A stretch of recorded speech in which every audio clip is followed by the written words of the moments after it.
I am the Old Humble Guy, and this is my distillery, the Old Humble Distilling Company. We're here at my distillery's bar in the tasting room because I wanted to talk to you about your home bar.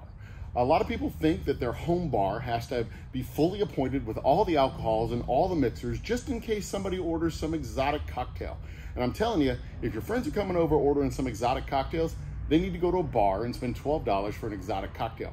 You are a home bartender. You have a home bar. You don't need to have 2 bottles of gin, 2 bottles of tequila, 4 bottles of whiskey, 2 bottles of rum, vodka, and all the mixers in order to make anything that might come up.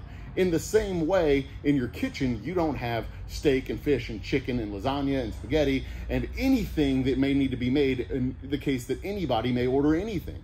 You've got in your kitchen certain go-to dishes that you use when you have friends and family over. If you invite somebody over, you're going to have dinner, you have a go-to dish that you already have in your mind that you're going to cook. Your bar should be treated the same way. You should have 1 or 2 cocktails that are good, solid, go-to cocktails that you can make anytime somebody comes over. You say, hey, you want a drink? Boom. You know exactly what you're going to make them already in your head. And now, what would that kind of bar look like? Well, it depends on what you prefer. Let's say you prefer vodka. Nice and simple, you're gonna want some vermouth to make Manhattans, some fruit juices like cranberry, orange juice, maybe some lemonade, and maybe some soda.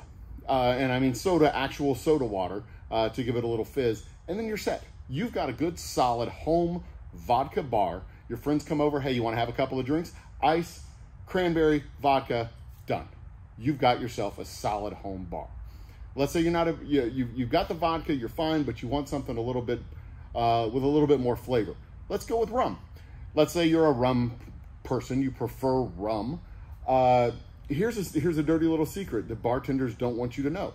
They don't know how to make daiquiris, mai tais, and pina coladas either. And you don't have to have all the mixers for daiquiris, mai tais, and pina coladas. You can just go straight to the grocery store, get a mixer bottle, have a blender, have the ice, have the rum, you're set. Pour the rum in, pour the mixer in, hit the blender, done. You've got mai tais, you've got pina coladas, you've got anything you need, daiquiris, mai tais, you're set. You're set, you've got your rum bar, you're good to go on the rum. Throw in a 6-pack of Coke. Now you've got rum and Coke. You want to throw in a little bit of garnish, you've got rum and Cokes, you've got Cuba Libres, you've got all the daiquiris and mai tais a person could ever ask for. Let's go a little bit more onto the continent than just for the rum. Let's talk about tequila. You personally prefer tequila. Friends come over to your house, they can expect to have some tequila. What are you gonna have in your bar with tequila? Most people's solid go-to for tequila is a hand-shaken margarita. Get the sweet and sour mix for your margarita, throw in a bottle of Cointreau or Triple Sec or Grand Marnier, and now you've got a hand-shaken margarita ready to go anytime somebody comes over to the house, say, hey, you want a drink? Boom, we got margaritas. If you want to do the blended margaritas, the frozen margaritas, you can do that too. Sweet and sour, you got your blender with your rum over there, and you're set with your blended margaritas.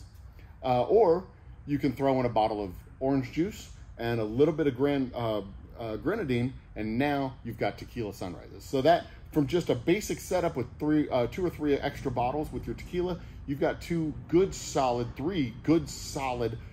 go-to cocktails that you can make with friends when they come over. So let's say you're doing the gin instead. You want to do something a little classic, a little classy. You're going with the gin. You've got your tonic, you've got your lemon, you've got your lemon juice and lime juice, or lime juice. With your tonic water, you've got gin and tonics all night long. You can sit there and sip on your gin and tonics all night long. If you want to get a little fancier than just a gin and tonic, grab a bottle of Campari at your local liquor store, and now you've got Negronis with your gin. And that's a little bit more exotic, a little bit fancier cocktail, but you've got a good solid gin-based home bar with those 3 additional bottles in addition to your gin. So again, you don't need 2 bottles of gin, 2 bottles of tequila, 2 bottles of rum, and a bottle of vodka. All you need is your bottle of alcohol and a couple of mixers to go with it. Let's say you've got a preference for whiskey, like me. So you can get a good solid old-fashioned mixer, where all you have to do is do 1 part old-fashioned mixer and 2 parts whiskey, and now you're set with your whiskey bar. Or go with Coke, or ginger ale. You've got a good solid combo of companion mixers to go with your whiskey. If you want to go really upscale and make your old fashions by hand, you're talking sugar cubes, water, and some bitters, and you're set to go there. Or you want something a little bit sweeter, a little bit sweet and sour, a little bit tart, a little bit sweet, go with the sweet and sour mix, and now you've got whiskey sours.